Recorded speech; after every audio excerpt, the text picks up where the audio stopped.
अन्तरिक्षचरा घोरा डाकिन्यश्च महाबलाः ग्रहभूतपिशाचाश्च यक्षगन्धर्वराक्षसाः।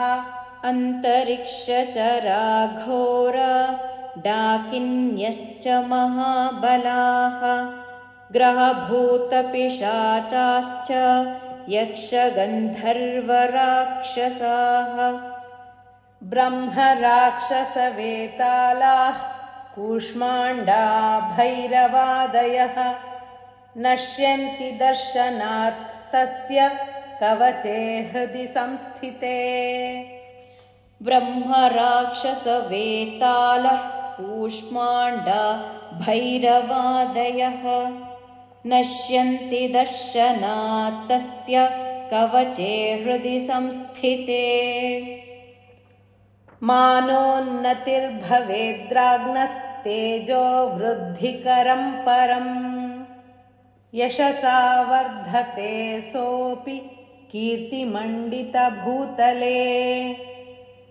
मानोन्नतिर्भवेद्राज्ञस्तेजो वृद्धिकरं परं यशसा वर्धते सोऽपि कीर्तिमण्डितभूतले।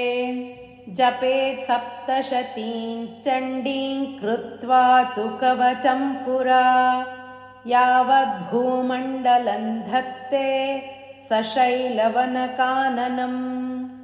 जपेत् सप्तशतीं चण्डीं कृत्वा तु कवचं पुरा यावद्भूमण्डलं धत्ते सशैलवनकाननम्।